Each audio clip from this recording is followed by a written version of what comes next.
갈라디아서 4장 6절. 그 바울이 하신 말씀 중에 최고의 명언, 최고의 진리라고 얘기하면은 갈라디아서 4장 6절이에요. 너희가 아들임으로 하나님이 그 아들의 영을 우리 마음 가운데 보내서 아빠 아버지라. 그러니까 여기에도 비판해야 될 말이 많지만은 결론적으로는 우리가 아빠 아버지라 부를 수 있는 자격을 얻게 되는 아들이 된 거죠. 이거는 굉장히 중요한 거예요. 그런데 아들임으로 하나님이 그 아들의 영을 우리 마음 가운데 보내셨다, 이 말은 영주주의야. 영주주의가 뭐냐면, 영주주의는 기본적으로 영을 아는 지식이고, 그리고 어떤 지식을 통하여서 더욱더 하나님을 알아갈 수 있다라고 하는 게 영주주의의 기본이거든요. 근데 그 영을 아는 지식이라는 게, 영이라는 게 영, 혼, 육, 혹은 영과 육, 이 두 가지 2분선이냐 3분선이냐 이런 거 가지고 나누는 건데, 이 말은 그 어떤 가치관을 반영하고 있냐면 이때 당시에 그리스 로마의 가치관을 그대로 반영하고 있는 겁니다. 그러니까 구약 성경의 가치관을 반영하고 있는 말은 아니에요. 그 기본 철학 베이직이 이원론이라는 거지. 그리고 이 이원론이 유대교 안으로 들어왔던 게 언제냐면 포로기 이후에 들어온 거예요. 포로기 이전에는 이원론이라는 게 존재하지 않았습니다. 이론론만 존재하고 있었어요. 그리고 이론론만 존재하고 있었어도 타락했잖아요. 망했잖아요. 아니, 당연하지. 이론론 안으로 들어간다고 해서 그것이 완벽하게 하나님의 것이다, 하나님만 설명한다라고 얘기는 할 수는 없단 말이야. 단지 이론론이 이론론보다 훨씬 더 하나님을 알아가는 길, 그리고 이 세상을 설명하는 길, 구약 성경을 해석하는데 훨씬 더 99%의 가능성이 있다면 이원론으로 알아가는 하나님, 이원론으로 해석할 수 있는 성경, 이거는 오히려 하나님을 만나거나 예수로 알아가는 그 가능성 마이너스 99%야. 이게 1% 정도밖에 안 된다고. 이렇게 이론론으로는 가능성이 많은데 이원론으로는 오히려 불가능해진다는 얘기예요. 하나님을 알아가고 예수를 알아가고 그리고 구약 성경을 해석하는 것 자체가 불가능해진다는 거예요. 그러니까 보세요. 하나님이 그 아들의 영, 그러니까 아들이 영을 가지고 있어. 아들의 영을. 그리고 아들은 있고 그 아들의 영은 또 따로 있는 거야. 그것을 또 성령이라고 그래. 그러니까 그래서 삼위일체가 나오는 거야. 근데 삼위일체는 우리가 믿어야 되는 영역이지 머리로 이해할 수 있는 영역은 아니에요. 근데 여기서는 그 아들의 영을 우리 마음 가운데 보내서, 그러니까 어디로 보내요? 우리 마음 가운데. 그러니까 간단하게 이렇게 생각하면 돼. 하나님이 그 아들의 마음을 우리 마음 가운데 보내서 하면은 너무나도 이해하기가 쉬워. 이건 이론론이야. 그런데 그 영을 우리 마음에, 그러니까 이게 변화는 몇 번 변화를 해야 돼. 우리 마음에 또 영이 들어오려면은 과정 절차를 또 밟아야 되고, 우리 마음에서 또 활동하려면 과정 절차가 밟아야 돼. 같은 본질이면, 마음과 마음이란 본질이라면 그냥 마음이 쑥 들어오고 그 마음 안이 우리가 변한 과정 없이, 과정 절차 없이 바로 함께 한다고. 우리가 왜 나이 먹고 힘들어질수록 본래 자기가 살았던 부모님을 그리고 엄마, 아빠를 그리고 특히 엄마. 그러니까 우리가 옛날에 전쟁 영화나 죽음을 앞둔 사람들에서 죽어가는 사람들을 보면 전부 다 마지막 이름 뭘 부르고 가요? 엄마 하고 죽잖아요. 어머니 하고 죽고. 옛날에 전우, 제가 1970년대 전우라는 그 드라마를 보면은 북한 괴뢰군도 총 맞아 죽을 때 어머니 하고 죽고 어머니 하고 죽고, 우리 남한의 국군도 총 맞아 죽을 때 엄마 하고 죽고 그랬다고. 그러니까 우리가 왜 끊임없이 엄마를 그리워하고 엄마를 생각하고 엄마가 나이 먹을수록 더 소중해지냐면은 우리 엄마의 영이 내 안에 있어서가 아니라 엄마의 마음이 내 마음이 그대로 담겨 있어서 그렇다고. 내 마음 안에 엄마의 마음이 담겨져 있으니까 내 마음이 나이를 먹어가고 마음은 나이 안 먹어. 신기하게 마음은 절대 나이를 안 먹어. 마음은 어느 가장 최상의 상태의 나이를 그대로 있어. 나이가 어린애도 그래서 자기를 어른이라고 생각하지. 애기한테도 야 너 이러지 마 저러지 마 하면 기분 나빠해. 왜냐면 그 마음은 이미 자기가 최상인 어떤 젊은 시절이든 작년 시절 그 마음은 이미 성장해 있는 거야. 다만 몸과 지식이 성장하지 못했을 뿐이야. 그리고 영감님이나 할망들도 마음은 젊어. 아우 왜 이렇게 늙으셨어요? 그 마음이 상해. 그러니까 우리 마음 안에 누군가의 마음이 담겨 있으면 나이 먹어갈수록, 시간 지나갈수록, 경험할수록, 이 삶의 여정을 살아갈수록 내 마음 안에서 그 마음이 더 풍성하게 해석되어지고 더 소중하게 품어진다고. 마음이 마음을 품는 거지 마음은 영을 못 품어요. 영도 마음이 서로 본질이 달라. 그리고 이 영이라는 거는 제가 이론론, 저는 구약 성경을 공부하다가 이론론이라는 것을 알게 되었고, 이론론이 맞구나라고 했기 때문에 영은 이원론, 헬라 철학. 그러니까 포로기 때 끌려가서 조로아스터교가 이원론 종교거든요. 빛과 어둠이 있고 선과 악이 있고 마귀가 있고 천사가 있고 하나님이 있으며 사탄이 있고 그리고 선한 게 있으면 악한 것이 존재하는, 그야말로 불이 있으면 물이 있고 이 극한 어떤 그 서로 간에 상반되는 개념들이 존재하고 있는, 이게 이원론이란 말이에요. 이원론은 0과 1이 대립해서 만들어가는 컴퓨터의 숫자와 같다고. 근데 컴퓨터가 0과 1로 움직여지는데 어마어마한 일을 하잖아요. 무한 수를 계산할 수도 있고. 그러니까 이원론이라는 거는, 그러니까 선과 악으로 만들어진 이원론은 지금 당장 선과 악 가장 최소화시키면 선이고 악으로 딱 분리가 되는데, 이것이 무한 그 조합을 이루어서 순열 조합을 해나가면, 무한 복제를 해나가면은 나중에는 이게 선인지 악인지 선인지 우리가 알 수도 없고, 무한한 숫자로 선과 악이 분화돼서 우리가 평생을 공부해도 다 못해요. 단순화시켜서 이게 선이야? 이게 악이야 해서 우리가 그냥 알아가는 것뿐이지. 그런데 마음이라는 것도 마찬가지야. 어마어마한 것을 담을 수 있고 어마어마한 것을 상상할 수 있는데, 그런데 그 마음이 누군가를 진심으로 사랑하면 그 마음을 알아. 지식으로 아는 게 아니라 그 마음을 안 되니까. 누군가를 졸라 진짜로 미워하면 또 그 마음도 알아. 희한해. 마음은 좋아하든 미워하든 싫어하든 좋아하든 행복하든 여하튼 간에 그 마음이 마음을 알아가는 거지. 영이 마음을 알아간다, 마음이 영을 알아간다. 이거 전제 자체가, 이거는 바울은 이미 이원론에 푹 젖어 있는 사람이다. 구약의 이론론. 그러니까 다윗이 가졌고, 그 다음에 사무엘이 가졌고, 모세가 가졌고, 아브라함이 가졌던 그런 이론론이 아니라는 얘기예요. 이론론이 아니라는 거야. 그래서 바울이 설명할 때는 바울이 이원론을 가지고 설명했다라는 것을 우리가 꼭 알아야 돼요. 철학적 기반은 이원론이구나. 포로기 때 조로아스터교에서 배워온 그 유대교인들이, 그래서 포로 귀환을 해가지고 구약 성경을 이론론으로 했을까요? 이원론으로 했을까요? 이론론으로 해석해야 되는데 포로기 이전에는 이론론으로 해석을 했다고. 그래서 이사야라든지 그 다음에 예레미야라든지 거기에 아모스, 요나, 무수히 많은 선지자들이 나올 수 있었어요. 이론론으로 해석을 하니까. 그런데 포로기 이후에는 구약 성경을 이 유대교 학자들이 전부 다 이론론으로 해석을 했기 때문에 400년 동안 암흑기, 선지자도 한 명도 나타나지도 않고 성경을 해석할 줄 아는 사람이 한 명도 나오질 않았던 거야.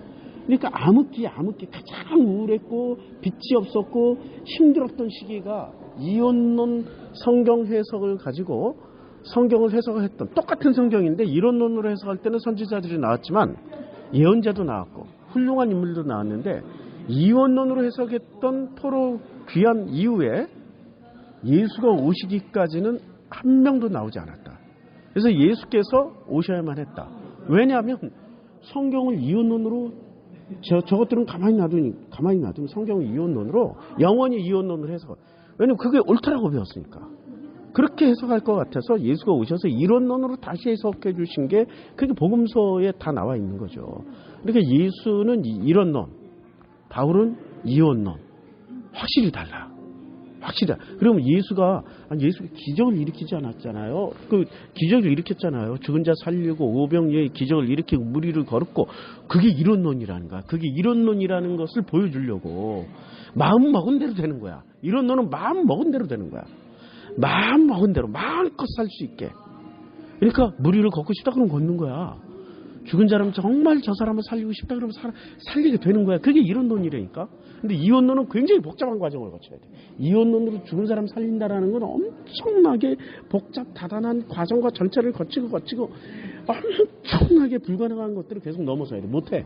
결론은 못해. 이혼론으로 안 돼. 이론론은 그게 된다니까. 이론론은. 그래서 예수께서 기적과 이적을 많이 보여주신 게 이론론 사역을 하셨기 때문에 보여주신 거예요. 그럼 바울도 하셨잖아요. 바울도 죽은 자 살리고 독사에 물려도 안 죽고. 그거는 타 종교에서도 그런 일을 해요. 궁금하면 종교 백과사전 찾아봐. 타 종교에서도 죽은 자 살리고, 타 종교에서도 바울이 했던 수건 사건부터 시작해서 무슨 독사에 물려도 안 죽고 다 해. 지금도 인도에 가면 그런 사람들이 수두룩해. 이슬람에 가도 수두룩해. 불교에도 있어. 무당은 더 많아. 그런 걸로 하나님의 본질을 찾으려고 하지 말라고. 그건 현상일 뿐이야. 현상을 왜 보여줘? 이론론은 다 된다고 보여주는 거고, 이혼론은 가서 그 현상을 찾아보세요. 다 분석해봐. 뒤에 분명히 야로가 있어. 보고 싶으면 지금 아프리카로 가시라고. 아프리카는 지금도 죽은 사람 살아나고 병든 자 다 병 고침 받고 귀신 나가고, 예배 시간마다 귀신 나간다니까. 예배 시간마다. 내가 아프리카에서 4년 있는 동안에 아프리카 현지교회 주일마다 거기 가서 예배 드렸어요. 평일날에는 마당교회에서 예배 드리고 성경 가르쳤지만, 주일날에는 그들이 어떻게 예배 드리나, 아프리카가 어떤 대륙인가, 어떤 기독교인지를 알고 싶어가지고 주일날마다 다니면서 그 대형 교회부터 작은 교회까지 다 다니면서 예배 함께 참여를 해보니까 처음엔 나도 믿었지. 1년, 2년 동안. 한 2년 지나가고나 3년째 접어드니까 이상한 패턴이 같아. 나중에 알고 보니까 다 가짜야. 패턴이야, 패턴. 바울이 그렇다는 얘기는 아닌데, 이 바울은 그래서 해석을 많이 필요로 한 사람이에요. 천국 갔다 오신 분들이 임사 체험자들이 있잖아. 바울이 있고 무슨 멜기세덱도 있고. 그러니까 자기 수준으로 다 만나. 이게 4장 6절. 근데 이거는 명언이야. 그 하나님이 그 아들의 마음을 우리 마음 가운데 보내서 아빠 아버지라 부르게 하셨는데, 이러면 명언이 돼. 근데 그 아들의 영을 이렇게 하면은 그 영을 받기 위해서 우리는 어떻게 해야 돼요? 죽기 살기로 노력해야 돼. 죽기 살기로. 근데 하나님이 그 아들의 마음을 보내주면 된다니까. 그 마음을 품는 거는 너무 쉬워. 노력할 필요가 없어. 그 마음. 그러니까 마음을 어떻게 품어요? 우리가 죽기 전에 엄마하고 죽는 것처럼 엄마랑 어떤 소중한 시간을 보냈고 소중한 경험을 했기 때문에 그 마음이 내 마음 안에 들어와 있는 거야. 그러니까 과정이, 마음을 품는 건 과정이야. 근데 영을 품으면 기도를 하든지 어떤 신비한 종교 행위를 해야 돼. 이거는 정말 별도의 문제라고. 신비한 종교 행위를 해야 된다는 게. 자, 7절. 갈라디아서 4장 7절이에요. 그러므로 내가 이후로는 종이 아니요. 이후로는 뭐예요? 종이 아니야. 아들이니. 왜 아들이 된다라고 그랬어요? 그 영을 우리 마음 가운데 보내서 우리 마음이 품으면 아들이고, 아들이면 하나님으로 말미암아 유업을 받을 자니라라고 했단 말이에요. 그러면 아들이 되려면 어떻게 돼? 내 마음 안에 하나님의 영을 계속 간직하고 있어야 돼. 근데 죄를 지으면 또 떠난다네, 이분이 내가 또 못된 짓을 하면은 또 나를 이렇게 버린다네? 조건이 하도 많아. 근데 그 마음은 한번 들어오잖아요? 내가 엄마라는 그 엄마하고 함께 살면서 그 엄마의 마음을 내가 이렇게 품게 됐단 말이야. 엄마가 내 마음을 품듯이 나도 엄마 마음, 내가 품는 게 자연스럽게 들어와 있어. 그 성장 과정에서. 근데 그 엄마는, 그 마음은 있잖아요. 내 안에 들어온 마음, 엄마 마음은 내가 좀 못된 짓을 하고 거짓말을 하고 어디서 죄를 지었다고 해서 그 엄마 마음이 나를 훅 떠나가지고, 야, 너는 너무 더러운 놈이다. 야, 너는 내 아들 안 해. 못해. 이러고 그 마음이 떠나는 경우가 있어요? 없다니까. 이건 노력 안 해도 돼. 마음을 품는 건 노력 안 해도 되는데, 영과 마음이라면은 이건 서로 본질이 다르기 때문에 노력을 해야 된다고. 마음도 노력해야 되고 영도 노력을 해야 돼. 영도 노력을 해야 된다니까. 그러면 또 반대하는 사람들이 이렇게 얘기해. 아니, 하나님 보내셨잖아. 명령하셨잖아. 그럼 그 영은 거기에 머무르라고 명령하셨잖아. 그러면 이게 어디 대등한 인격이냐고. 명령하신 대로 명령에 순종하고 너 순종과 복종만 있는 거야? 그게 어디 자유야? 지금 예수께서 말씀하셨잖아. 진리를 알면 진리가 너희를 자유케 한다고. 진리를 모르니까 자꾸 순종, 복종, 또 열심, 죽기 살기로 충성 이런 거 강조하는 거 아니에요. 마음과 마음은 열심, 노력, 충성, 복종 좌우지간 죽기 살기로 뭐를 포기하고 따라가는 이런 거 없어도 된다고. 그 마음이 마음을 품으면. 또 아버지의 마음은 우리에게 하나님 주셨기 때문에 예수를 통해서 우리가 받게 됐다고. 예수를 사귀고 예수와 살다 보면 나도 모르는 사이에 예수 형님, 나는 예수 동생, 그리고 그 아버지, 하나님 아버지, 예수 형님을 통해 가지고 계속 예수 형님하고 찌그락 찌그러 받고 싸우고 지랄하고 하다 보니까 어느 순간 그 아버지 마음이 예수 형님을 통해서 내 마음에 심겨졌어. 그럼 그게 나가? 영원히 나와 함께 하는 거지. 이런 과정이지. 이런 과정. 그래서 예수가 그 그리스도도 됐다가 형님도 됐다가 동생도 됐다가 친구도 됐다가 시발놈도 됐다가 개새끼도 됐다가 죽기 살기로 싸웠다가 복수도 했다가 이러면서 살다 보니까 자연스럽게 나도 모르게 아버지의 그 마음, 예수 아버지의 그 마음이 나한테 자리를 잡게 된 거야. 예수 형님을 통하여서, 예수 친구를 통하여서. 그래서 예수 내 친구, 그 노래 참 좋은 노래예요. 예수는 내 친구라고. 형님도 되고 예수가 나에게 가장 소중한 사람도 될 수 있지만 어쩌면은 기분 나쁘면 이 새끼 저 새끼 할 수도 있는 그런 또 왼수도 될 수 있고, 그래도 그 예수는 내 마음에 늘 계시면서 아버지의 마음을 품게 하는 통로의 역할을 해주신다고. 이게 예수가 우리에게 주시고자 하는 방식이었고, 바로 그 영을 하나님 보내셔야 돼. 그럼 안 보내시면 어떻게 돼? 큰일 나는 거야. 그러니까 그 영을 받기 위해서 어떻게 해요? 하나님한테 맡겨서 하나님께 잘 보여야 돼. 엄청 잘 보여야 돼. 엄청 노력해야 돼. 다르다니까. 과정에 있어서 내가 못된 짓, 나쁜 짓, 엉뚱한 짓, 죄를 저지르면 안 돼. 그 영을 받기 위해서는. 그런데 마음 대 마음이라면은 온갖 짓을 다 하면서 자연스럽게 들어와 버린다고. 용서받으면. 그러니까 예수와 그 베드로를 생각해 보라고.